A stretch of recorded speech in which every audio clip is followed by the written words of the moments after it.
Are we ready to I don't- start our podcast? Are we? You went and printed off my paper, but I don't see it. What you gave Oh, you me. don't. We're going to start with this one. Oh, I thought you told me we were going to start with yours. You do you. Yeah, that's it. That's you do you. No, this is Don't Make a Mess. No, that's just your. Y'all I'm are so in the confused. nuts and bolts and behind. That's Okay. just the two you brought today. The two I topics see. you brought All today. right. I Okay. really am Y'all ready. are I like did not really realize. seeing the nuts I and didn't- bolts. I'm trying to see. So we've didn't realize already I was been ready. talking for 8 minutes, I think. Is Okay. someone going to watch this? I don't know. I have no idea. We'll If you find watch out. it, let us know. Yeah, if Okay. you're going to actually watch this. And so now I'm now- going to hit the record button. So we should tell them Yes. that when we switch gears here and we hit the record button, wait, this little green light is supposed to be on. Okay. I know things, a few things. That light's going to be on, and we're going to take the podcast. So you'll hear us kind of start just, Right, just like we right start. into the middle of it, Mhm. like we start Yeah. a podcast. But And you'll if you're already thinking be about here. doing something like this, we have a camera set up. We have our computer here ready to hit Zoom. and we know so much. We're going to record on Zoom, Call and we us. have a microphone Yeah. right here. So, Yeah. So that's, call us and ask us that questions. pretty much is all we know. And we're not guaranteed to know all that. No, we don't know things. So, anyway, But we're we about to try start. things, and that's so super That's right. important. We don't know things, but we try things. All That's right. right. So I'm going to hit this button, and we're going to start with our first topic of the season 4, right here.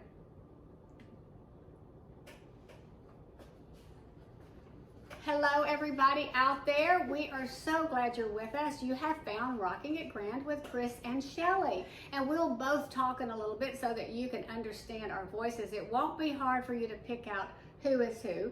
But I'm Chrys, and this is my good friend, Shellie Tomlinson. And this is season 4 of Rocking It Grand, and we're so glad that you're back with us. We're going to toss out a topic and kind of address it from all angles, and one of our favorite things is to hear you weigh in on it later. So do that for us in the comments. But right now, Chrys, I brought a topic that I want us to discuss today. I call it You Do You. Right, you've because we're heard that. hearing that everywhere. Yeah, you've heard that. the Kind you of do like you. the battle cry of 2020 and 2021. It's you do you.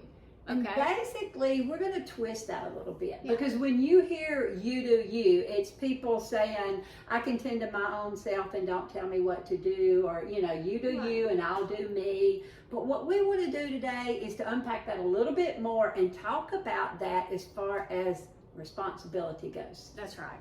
How you do you, because we can't, and I'm seeing it more and more, Chrys, and we can't steward our homes if we don't take the responsibility to do what we're supposed to do. Well, and I think sometimes we get caught up in culture, and we, even as older adults, find ourselves saying things that we haven't really thought through. Yeah, so we're And thinking it so through today. you do you. There's it's thrown out there a lot. So what we want to do is like think about that a little bit and think, okay, is this the way we want to do life? Is this the way we want to promote our children and our grandchildren live and those around us? It may be fine, but let's talk about it. think it's a good idea Right. to talk about. And so you know? one of the first ways I wanted to discuss it, Chrys, you know, we're both big sports enthusiasts. You've heard us talk about that before, Yeah. big basketball nuts. Well, I want us to think about that, moms and dads, particularly, we're talking to you right now, as far as the responsibilities of your home, because you are, using that sports analogy, you are the first string. That's right. Okay, so the family that is surrounding you that comes in to help, that is wonderful, and they are needed, but they are exactly that, Chrys, they're backups. Right. And we need to realize that as parents, that they are the reinforcements, and that you need to realize that you're supposed to carry the lion's share of responsibility. And they're not there for that. They are there for the emergencies, for the extra grandma loving, for all the extras, the lanyard That's of right. life that comes in. But those basic responsibilities belong to mom and dad. Well, just before we started the podcast, I got a phone call from my son who said, can I help take one of the grandkids to the dentist, to the eye doctor tomorrow? Okay, that is what I want to do. If I can do that, I always want to say yes. And Shellie is the same way, and I think those of you who are listening to us as the grandparents out there, that's what we want to do. We want to be that backup person. We want to be that second string. We want to be ready.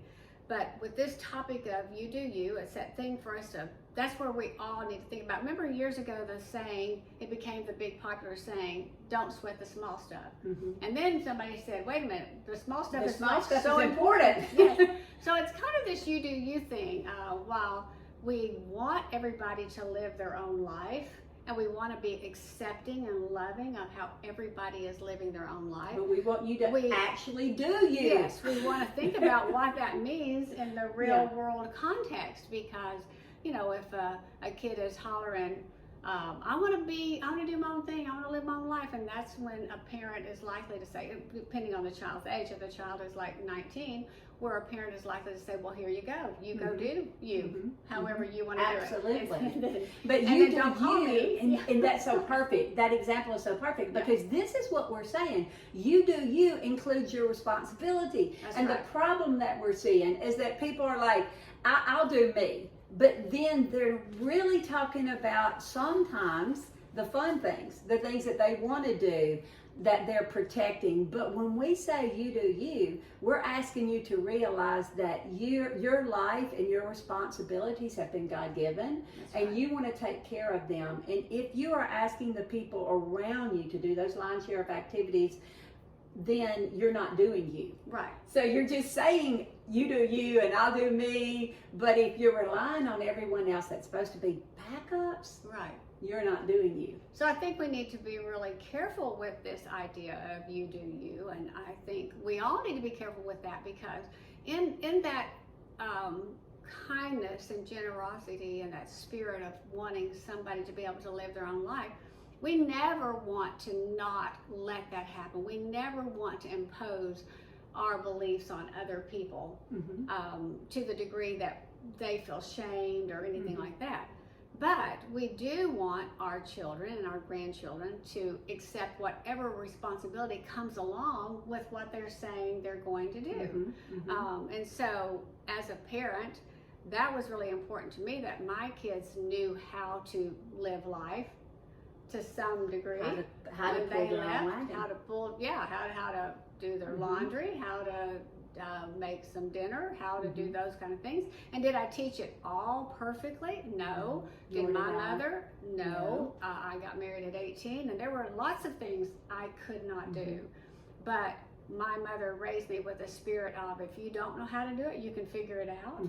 And if not, call me, and I will give you a few basic tips on that. Right. And then they're willing to come on. Oh, absolutely. Even as I'm saying this, I'm thinking that I can come across harsh in saying that the people that are surrounding us don't want to help.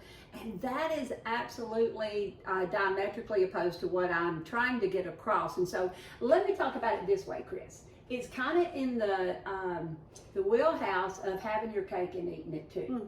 Okay? And if we as parents want to do it all, and so in order for me to do it all, I've got to have my aunt's help and my husband's help and my nephew's help and my cousin's help, and they're doing me then. Right. Okay? And so as the nuclear family, the mom and the dad, I am just encouraging us to look at our plate and decide what we can take on without taking in consideration our network of help. Right. Okay? Right. Can I sign up for this extra club, for this auxiliary meeting? Can I take on this extra job? Can I do these things under my own strength and power, or am I going to need help in order to do it? And if I'm going to need help in order to do it, then they need to be taken into the conversation at the front end. And I think this is a tough conversation, because again, neither one of us are saying for you to not do things that will need you to have help. I know for myself with my kids, when I went back to school, then I had 3 kids in elementary school, and me going back to school did mean that my husband had to help a little bit more for me to finish that, for me to take on that job. And so certainly there are going to be things that we do in life that we take on something, and people are going to rally behind you, and people will want to do that. I think what Shelley's talking about when she brought this topic to the table is for us to think about how much of that is being placed on other people for you to do you, for you to do what you want to do. Are you having to actually impose on somebody else's life so that you get to do you? So that's the thing that these people need to be in the conversation early on. If you're going to take on some extra hours, or you're going to take on another extracurricular activity, then you want to take these other people's thoughts and their opinions into consideration before you sign up on any more dotted lines. A very real example was my son. My son, his wife left him when his children were little, and which necessitated me being much more helpful and much more involved than I had been previously. Fine, it wasn't a problem. But a couple of years into it, he was offered another job which would require him to travel more.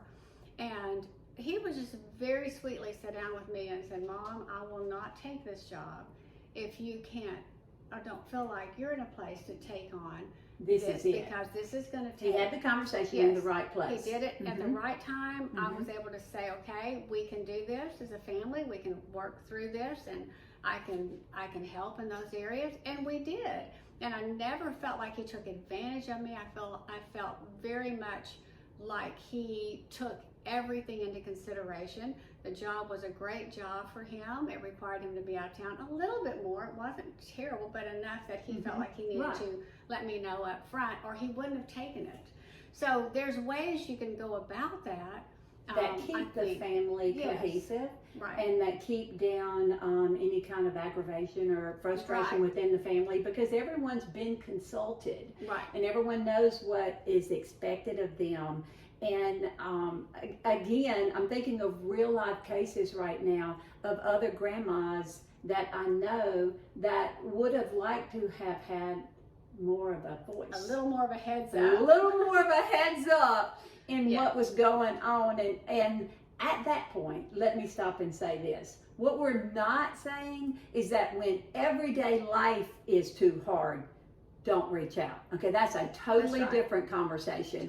We're saying don't take on extra responsibility or activities that you just want to enjoy without letting the people know they're going to have a hand in helping with your children, or with your house, or with your laundry, or with whatever is falling through the cracks, taking them into consideration. But that's different than if life is just too hard, just everyday life is too hard, then you definitely need to reach out, and your people are going to want to be there for you, and we want to be there for ours when they do that. So I have a little list of some do's, because we've talked about the don'ts, Chrys. So I brought a few lists of the do's that are involved in this conversation. So one of the main things is, do let the people, this is what we've just talked about, know when every day feels hard for you. Like the people who are in your life and you're struggling with just the everyday task, don't complain about it on Instagram every day, and don't let the whole world know. Let the people who really can help you know. Go to a trusted friend, go to a trusted family member that you can say that, you know what, this is too hard for me. I need to figure out some ways to back off on some things. But at the same time, I'm going to say that because I want to add this too, because we've talked about this too a little bit. You can do more than you think you can do. And that's a hard thing too. I was talking to my mom the other day, who's 90, and Mama said there were so many days when we were babies. She had 6 kids. My dad was in the military, gone a lot. She said there were so many days that I woke up and I thought, I can't do this. But she said, you know what? I did. You did. And so we really can call on ourselves to do more than we think we can do. And we're doing you a favor when we encourage you to look at your own resources instead of make these decisions counting on everyone else's. We're really doing you a favor. Because it's going to make you a stronger mom, a stronger dad, a stronger grandma, whoever it is that you are. It's going to make you Exactly. stronger. And another do that I want to say is do reach out and have people pray for you. When it's harder than it That's right. seems, when you That's don't right. feel like you can do it, reach out to the prayer warriors that you know. Chrys and I would be delighted to pray for you.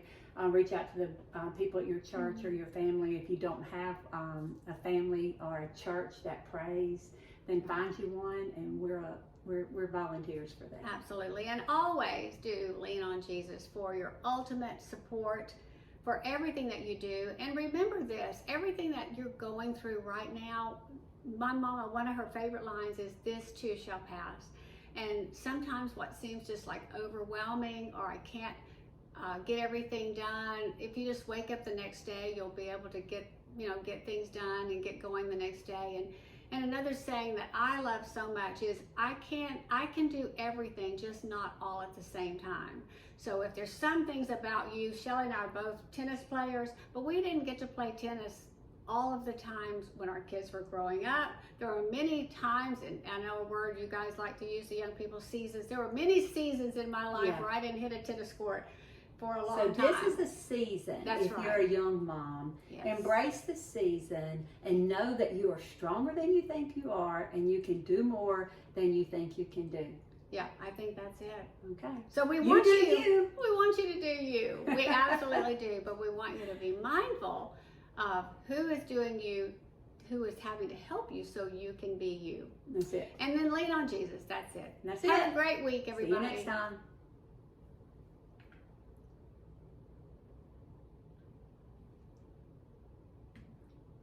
Okay, we had There to we do go. stop recording. It I takes a think we're minute. just back to YouTube now. I think they are. All right. All right, so- that's it. That's how we record a show, and we're going to put this up on our YouTube channel, as you'll see, or you wouldn't have seen it if you hadn't have been watching us right now. So that's it. See you next time. See you next time. Stay right there. Well, you can go somewhere else, but I've got to figure out how to turn the camera. Now we got to turn the camera off. Watch you do it this. by your watch? I actually have it on my watch. Okay. Our kids and grands should be proud because Should watch be. here.